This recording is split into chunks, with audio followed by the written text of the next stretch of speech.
할렐루야. 네. 성경에 보면 너희의 인생의 소망에 관하여 묻는 사람들에게 대답할 것을 준비하라 우리에게 말씀을 합니다. 여러분에게 누군가가 당신의 삶의 소망은 무엇입니까? 라고 질문하면 여러분들은 그분들에게 무엇이라 대답을 하겠습니까?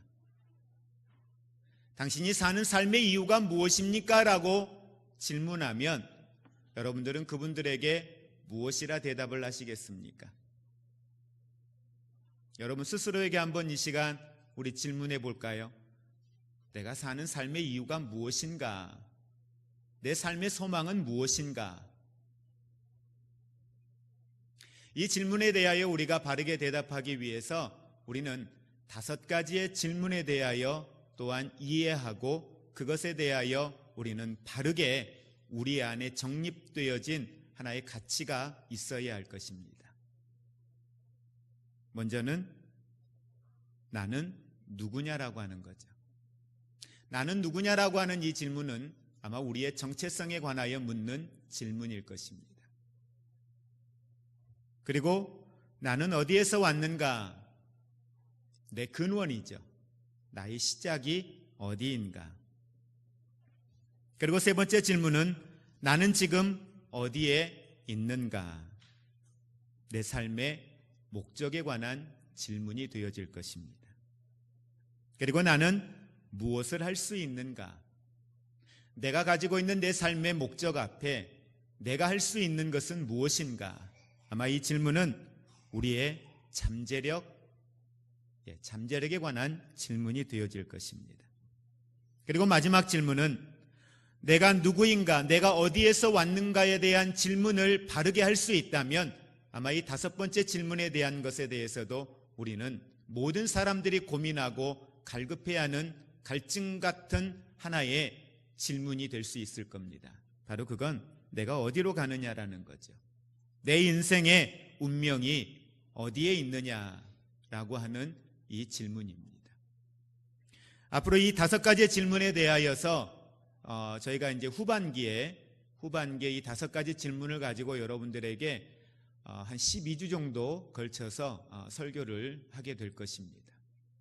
이 질문을 우리가 하면서 우리들이 다시 한번 오늘 이 본문 말씀을 통해서 우리에게 던져지고 있는 질문에 대한 해답을 찾아가는 시간이 될 수 있기를 원합니다.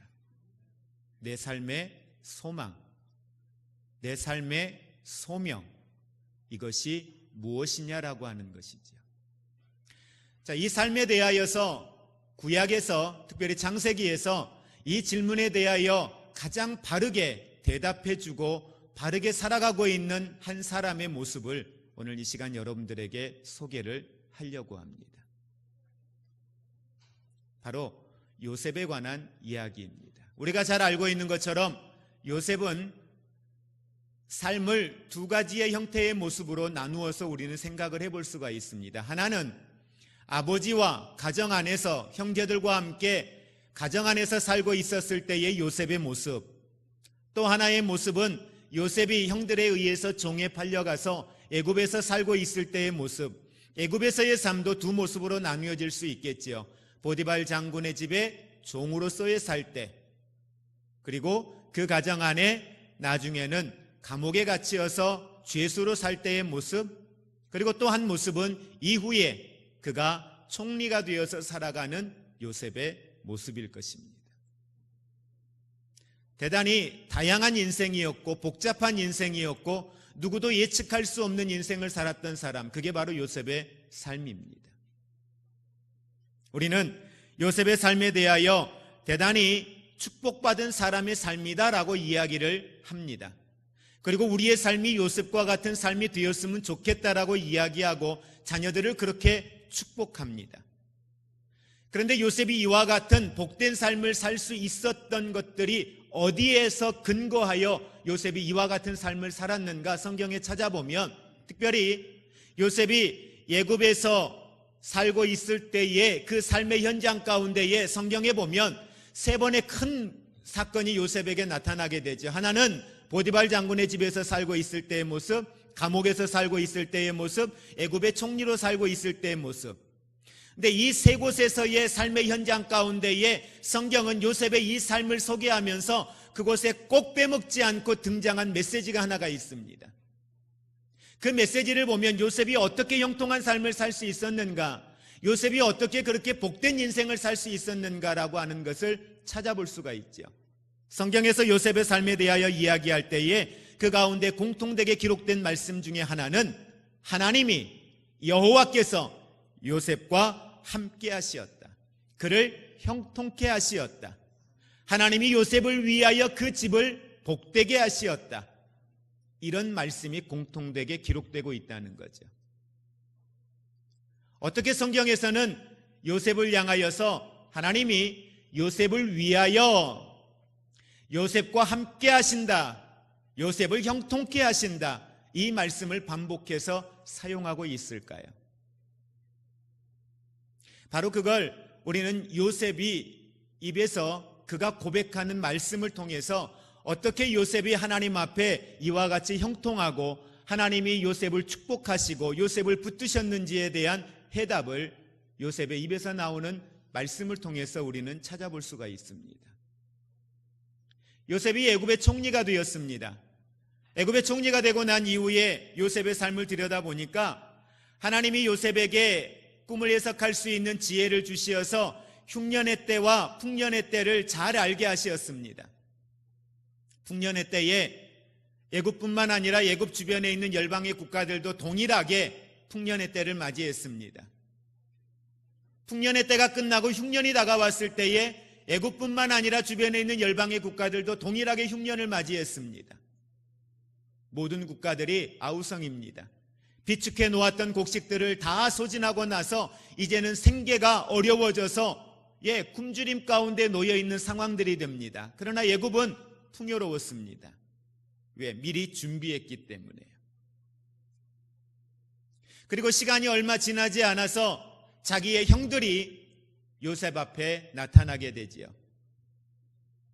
자기의 동생 요셉이 총리라고 하는 사실을 전혀 알지 못하고 형들이 요셉과 대면하고 애굽의 총리가 자기가 팔아넘기었던 자기의 동생이라는 사실을 알게 된 형들은 대단히 두려웠을 겁니다. 불편했을 겁니다.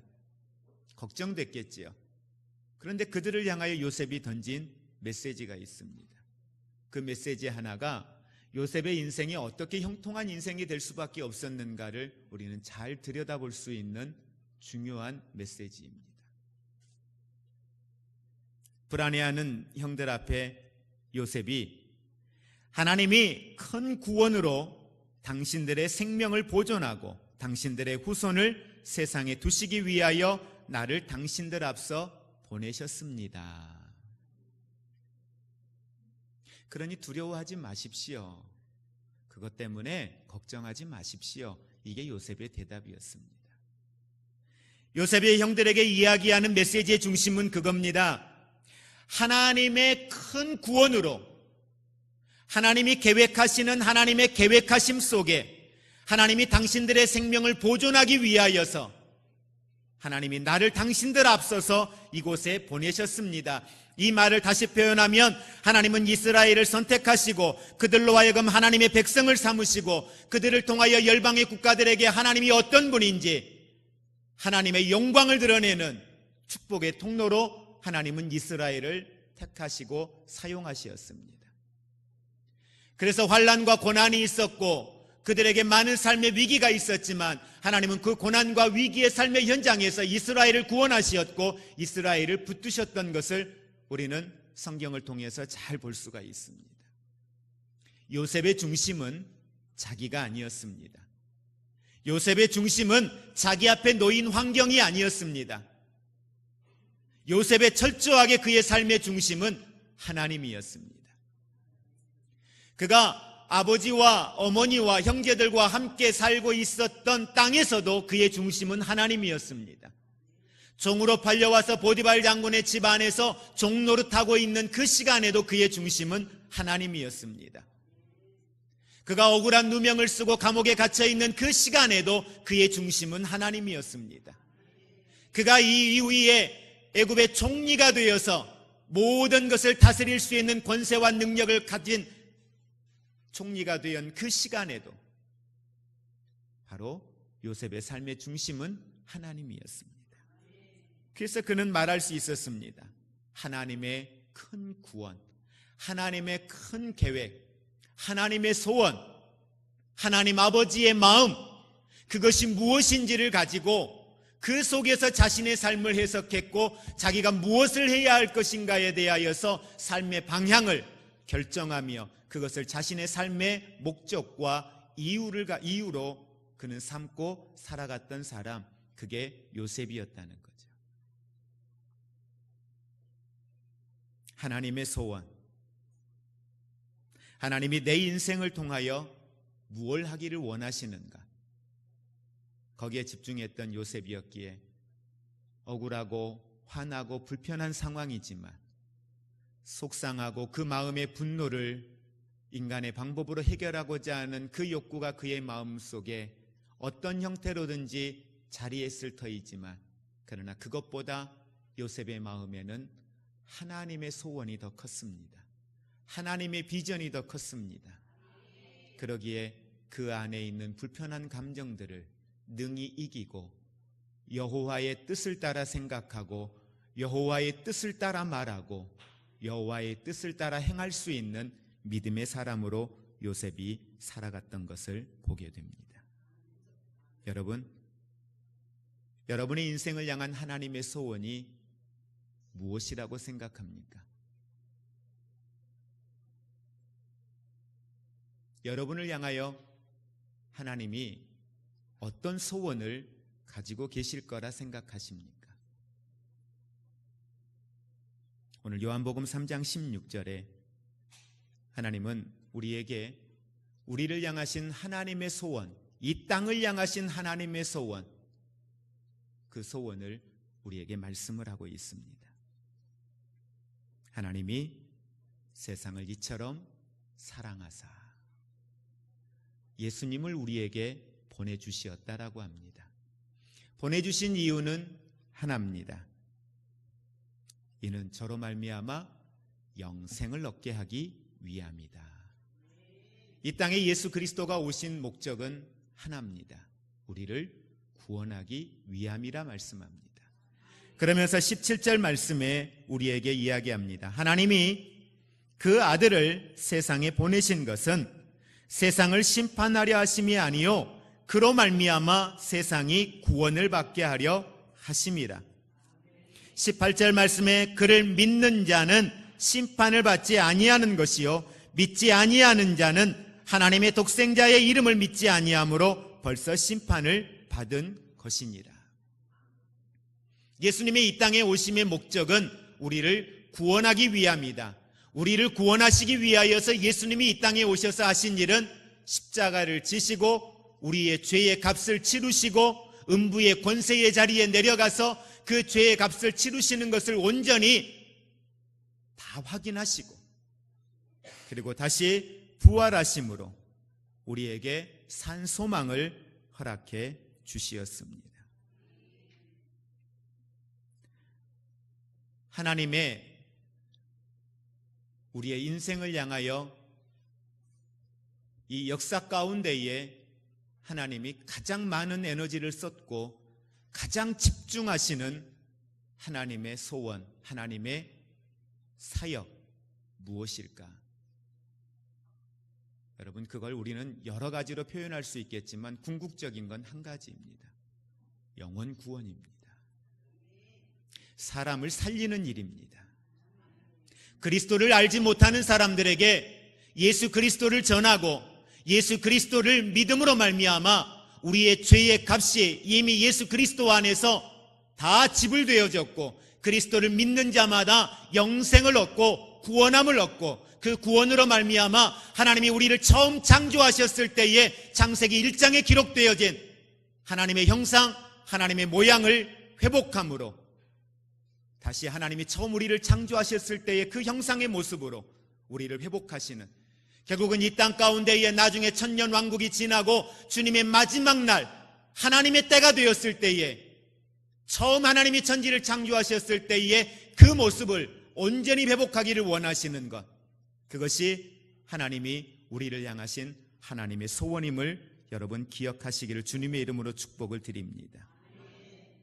결국은 하나님의 소원이 영원 구원이라면 그 영원 구원을 위하여 그 피의 값을 지불하시고 우리를 구원하신 거라면, 그 구원하심의 목적이 우리를 통하여 하나님이 하실 일이 있다라고 한다면, 우리는 오늘 우리를 향하신 하나님이 하시고자 하시는 하나님의 소원에 좀 더 우리가 집중할 수 있는 그런 은혜가 저와 여러분에게 있기를 원합니다. 이제는 하나님의 소원에 우리의 삶을 맞추어 나가기를 원합니다. 우리의 삶의 소원에 하나님을 초청하는 것이 아니라 하나님이 우리를 향하신, 이 땅을 향하신 하나님의 소원에 우리가 집중하고 우리가 그것을 믿음으로 받고 그것이 우리의 삶을 통하여 완성되어지는, 성취되어지는 하나님의 은혜가 있기를 주님의 이름으로 축복을 드립니다. 하나님의 소원에 초점을 맞추어 갈 때에 우리는 가끔 설교 말씀이나 또 우리들이 하나님 앞에 기도할 때에 하나님, 내가 이렇게 살아가면 하나님이 내게 이렇게 축복하시겠지요? 요셉처럼 그렇게 살면 하나님, 나도 요셉과 같은 축복을 주십시오. 요셉과 같은 축복을 받기 위해서는 요셉과 같은 삶을 살으라고 우리는 이야기를 합니다. 그러나 그건 잘못된 표현입니다. 그건 순서가 바뀐 거죠. 늘 말씀을 드리지만 요셉을 여러분 성경 속에서 보세요. 보디발 장군의 집에 있을 때에 요셉이 하나님께 기도하는 기도 내용들 가운데, 하나님, 내가 인생이 이게 뭡니까? 내가 누군데요? 내게 주신 비전이 있잖아요, 하나님. 근데 이게 뭐예요, 이게? 나 좀 이 집에서 구원해 주세요. 나 좀 내 집으로 돌아갈 수 있도록 나 좀 도와주세요. 이 기도가 있습니까? 내가 놓인 이 삶의 문제를 좀 하나님 해결해 주세요. 이 기도가 있나요? 없어요. 감옥에 갇혔을 때는요. 자, 바울을 볼까요? 바울은 수없이 복음을 전하다가 매도 맞았고요, 고난도 당했고요, 감옥에도 수없이 갇혔거든요. 그렇죠? 그런데 바울이 하나님께 기도하는 내용 가운데에 감옥에 갇혀 있을 때 특히 옥중서신의 내용에 보면 그 옥중으로부터 나를 건져달라고 하는, 나를 여기에서 풀려나게 해달라고 하는 그런 기도가 혹시 있나요? 없었던 것 같아요. 요셉의 삶도 그랬고 바울의 삶도 그랬고 그분들의 인생의 초점은 하나님의 소원이었습니다. 철저하게 하나님이 중심이었어요. 그냥 이 안에 하나님이 자신을 주장하는 삶을 살고 있었던 거죠. 하나님이 나를 붙드시고 내가 하나님의 사명에, 하나님의 뜻에 집중하여 살아가니 하나님이 그 인생 가운데에 매였던 것들, 억압했던 것들, 그것들로부터 풀어지게 되고 내 삶에 태산같이 생겼던 문제들이 회복되어지는, 풀려지는 그런 은혜들을 그들이 삶 가운데 경험하게 된 겁니다. 그걸 위하여, 그걸 기대하고 기도하거나 선택하거나 행하지 않았다라고 하는 사실입니다. 다만 하나님의 소원에 집중하여 살아가니 성경에 보면 많은 믿음의 사람들의 삶을 보면 우리보다 먼저 선대에 살았던 신앙의 인물들의 삶을 보니 그들이 하나님께 집중하여 하나님의 소원에 집중하여 하나님의 사명에 집중하여 살아갔을 때에 오늘 마태복음 6장 33절에 이야기하고 있는 것처럼 너희는 먼저 그의 나라와 그의 의를 구하라. 하나님의 뜻에 집중하여 살아가니 하나님이 이 모든 것을 너희에게 더하시리라 약속하시었던 그 약속이 우리의 삶 가운데 이루어지더라는 것입니다. 웨슬리가 자기의 인생에 자기의 삶에 집중하여 살다가 환경의 지배를 받으며 살던 인생이 예수 그리스도를 만나고 하나님의 소원에 집중하여 살아가므로 그 한 사람을 통하여 영국이 변화되어지고 영국의 변화가 세계의 많은 나라에 선교의 복음을 전하는 복된 땅으로 회복되어지는 역사를 우리는 너무도 잘 알고 있습니다. 한 사람의 하나님을 소원을 향하여 집중함으로 그 한 사람을 통하여 이루어 가신 하나님의 역사는 우리가 상상할 수 없는 놀라운 일들이 우리의 삶 가운데 나타나고 있다는 사실입니다. 요한복음 14장에서 17장의 내용에 보면 예수님께서 하나님의 소원의 삶을 던지며 하나님의 소원을 이루어드리기 위하여 살아가는 주님의 제자들 앞에 그들에게 약속하신 약속의 말씀들이 대단히 구체적으로 기록이 되어져 있습니다. 요한복음 14장 16절에 있는 말씀에 보면 그렇게 하나님의 말씀과 하나님의 약속의 말씀을 붙들고 믿음의 삶을 살아가는 사람들을 향하여 성령이 그들과 영원히 함께 하실 것이고 그들을 친히 도우실 것이다 라고 약속을 하고 있습니다. 14장 12절에서는 예수님이 하신 일보다 너희가 더 큰 일을 행할 것이다 라고 축복하고 있습니다. 14장 13절 이하에 보면 기도하라, 기도하면 하나님이 반드시 들으시고 응답하시겠다고 약속을 하고 있습니다. 힘 주시겠다고, 붙들어 주겠다고 약속을 하고 있습니다. 우리가 전도에 대하여 생각해 보면 이 전도는 하나님의 소원에 우리의 삶이 헌신하는 삶의 내용, 사역, 그게 아마 전도, 선교가 아닐까 생각을 해봅니다. 자, 그럼 우리가 여기에서 이제 한 가지 집중해야 될 게 하나가 있습니다. 우리는 여기까지 너무 잘 알아요. 하나님이 우리 인생을 향하여 사시고자 하시는 일이 무엇인지 너무도 잘 압니다.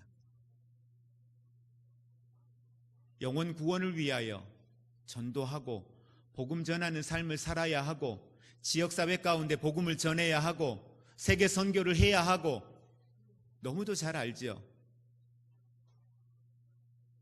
근데 이 일들을 위하여, 이 하나님의 소원을 위하여 예수님께서 우리에게 하시는 말씀에 우리는 집중을 해야 될 게 하나가 있습니다.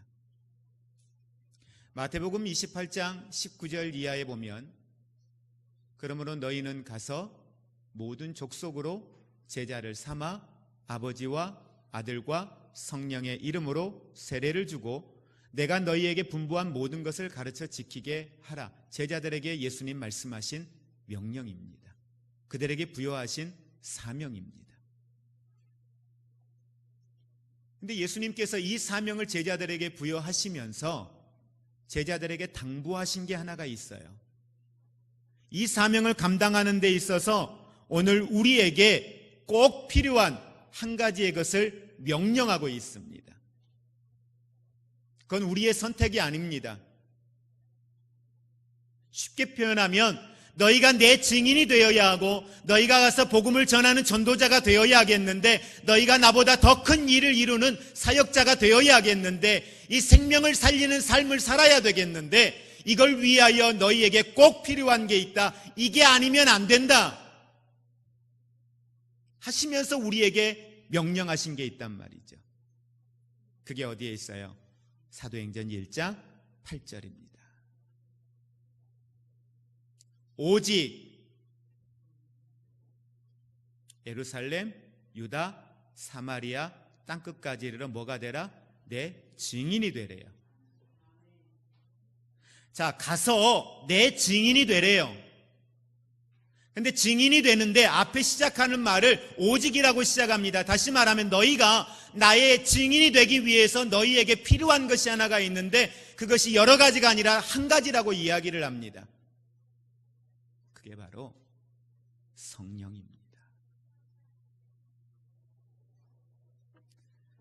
다시 표현하면 성령이 없으면 우리는 하나님의 소원을 이루어 드릴 수도 없고, 내 안에 성령이 없으면 우리는 그리스도의 증인으로서의 삶을 살 수 없다는 것입니다. 내 안에 성령이 없으면 우리가 살아가는 삶의 목적, 이 땅 가운데 내가 살아가는 삶의 궁극적 목적, 그거 붙들고 살지 못한다는 거예요. 도대체 성령이 뭔데? 예수님께서는 승천하시면서 제자들에게 사명을 부여하시면서 오직 성령이 너희에게 임하시면 이라고 우리에게 말씀을 하셨을까요? 성령이 뭔가요, 여러분? 여러분이 생각하는 성령은 뭐예요? 네? 하나님의 영? 예, 또요. 우리 성령 충만 하잖아요. 도대체 성령 충만이 뭘까요?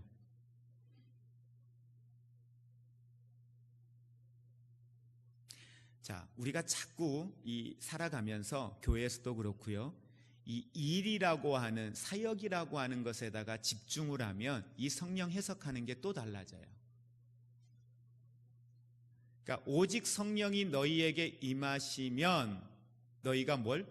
권능을 받고 그랬죠. 그러니까 성령 권능, 성령 능력.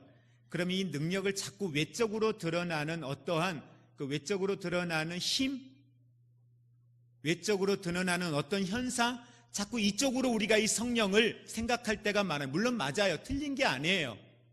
그렇게 역사합니다. 환경의 변화, 우리가 생각하지 못하는 자연적인 어떤 환경의 변화들, 초자연적인 하나님의 능력의 역사들, 치료하시는 역사들, 성령의 역사를 통하여서 나타나는 것 사실입니다. 그러나 그것보다 더 중요한 게 있다는 거죠. 일 중심이 아니라, 사역 중심이 아니라 이 성령은 하나님의 영입니다. 다시 말하면 하나님이에요. 그런데 우리가 성경에 보면, 고린도전서 2장 10절에 보면 이 성령을 잘 표현해 놓고 있습니다. 오직 하나님이 성령으로 이것을 우리에게 보이셨으니, 함께 따라합니다. 성령은 모든 것, 곧 하나님의 깊은 것까지도 통달하시느니라. 자, 성령은 하나님의 일부분이 아니라 하나님의 모든 것을 아신다. 하나님의 모든 것을 이해하고 계신다. 하나님의 모든 것을 아신다는 거죠. 다시 표현하면 우리가 성령으로 충만하다라고 하는 것은 내가 하나님을 아는 거예요. 하나님은 영이십니다. 아멘. 하나님은 영이시기 때문에 우리의 육으로, 우리의 생각으로, 우리의 경험으로, 우리의 삶의 지혜로 하나님을 이해하는 것 불가능합니다. 아니, 안 됩니다. 그런 분이겠구나 생각은 하겠지요. 그러나 성경이 말하는 알다라고 하는 그 알에 대한 것은 불가능합니다. 내가 체험하는, 내 안에서 고백되어지는, 성령이 임하는 사람만이 체험할 수 있는 그 은혜, 그 기쁨, 그 하나님 때문에 흘릴 수 있는 눈물, 그 하나님 때문에 기뻐할 수 있는 행복, 그건 모르는 거예요.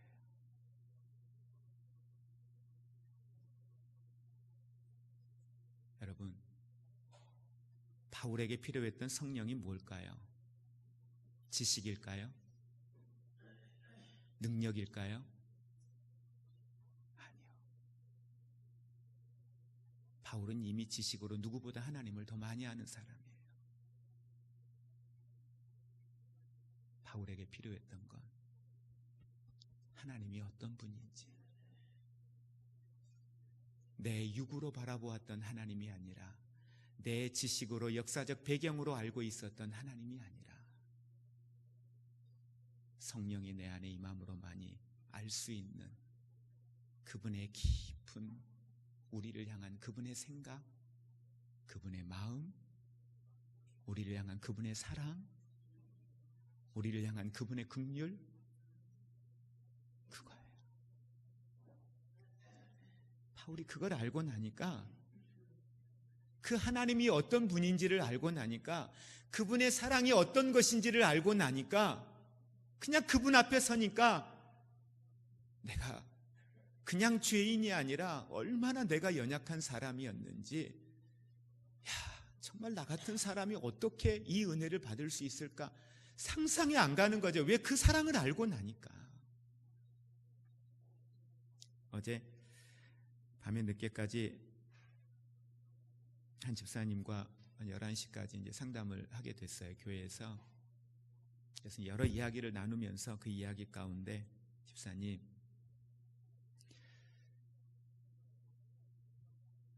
예수 믿는 것 때문에 행복하고, 예배 드리는 게 행복하고, 예수님 생각하면 너무너무 좋아서 막 가슴 설레이고 그랬던 적 있어요? 그거 경험해 본 적이 있어요? 물었어요. 근데 한참을 생각하더라고요. 그리고는 대답을 못했어요. 여러분, 그분의 사랑 때문에 그게 너무 좋아서 가슴 벅차고, 그분이 나를 향하셨던 그분의 그 손길 때문에, 그 은혜 때문에 그것이 너무 고맙고 감사하고, 그게 너무너무 행복하고. 어떠세요? 그것이 과거가 아닌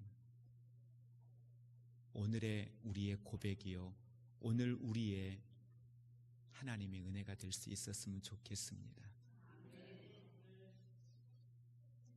그게 없는데 어떻게 증인이 됩니까? 배워서요? 아니요. 배워서 어떻게 증인이 됩니까? 그게 없는데, 그게 없다는 건 뭐가 없는 거예요? 구원의 확신이 없는 거예요. 내 안에 성령의 영이 없다면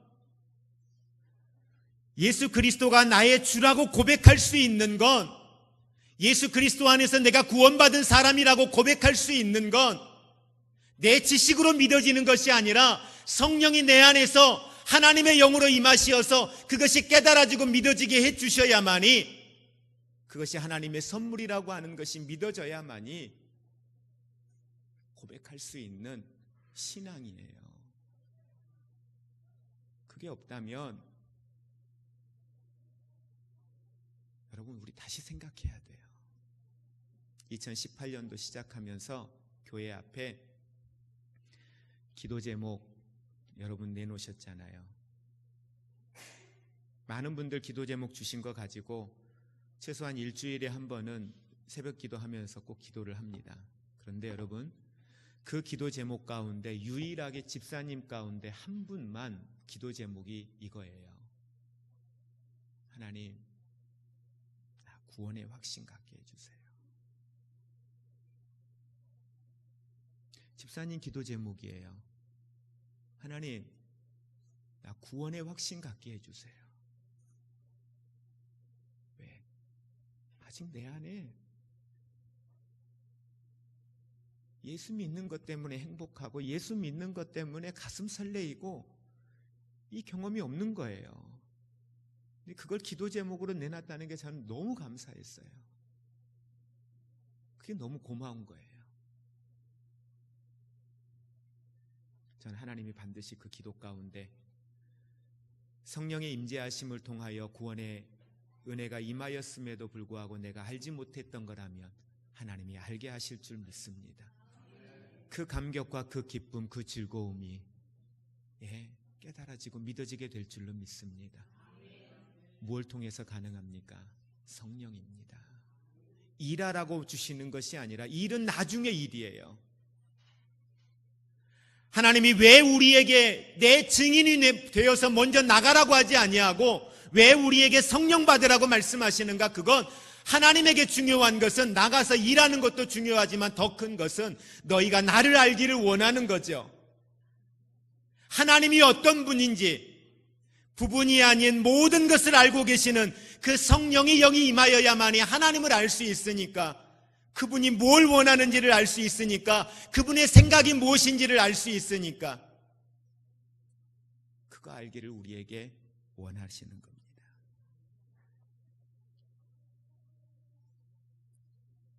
말씀을 정리합니다.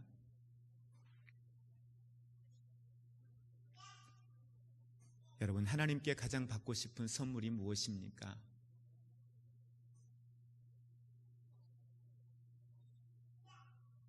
하나님께 가장 받고 싶은 선물이 무엇이에요? 이 시간 여러분에게 한 가지의 소원을 내게 구하라 라고 하나님 말씀하시면, 여러분 어떤 소원을 하나님께 구하기를 원하십니까?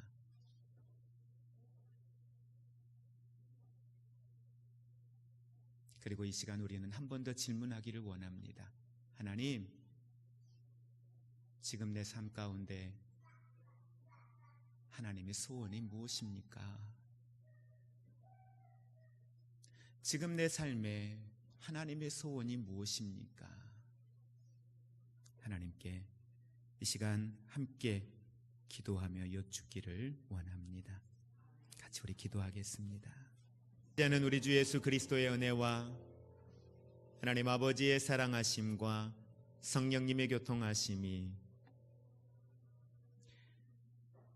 내 인생 가운데에 나를 죄 가운데 구원하시고 내 삶을 통하여 나타내기를 원하시는 하나님 아버지의 소원이 무엇인가를 이 시간 알고, 그 소원을 통하여 우리의 삶의 사명으로 삼고 오늘 우리가 살아갈 이유와 우리의 분명한 삶의 목적을 붙들고 믿음의 길에 서서 주님과 함께 이 세대를 승리하기를 원하는 하나님의 거룩한 소원을 이루어드리며 하나님의 영광을 나타내기를 원하는 사랑하는 모든 성도들 위해, 저들의 가정 위에, 우리의 삶과 사역의 현장들 위에 이제로부터 영원토록 함께 있을지어다.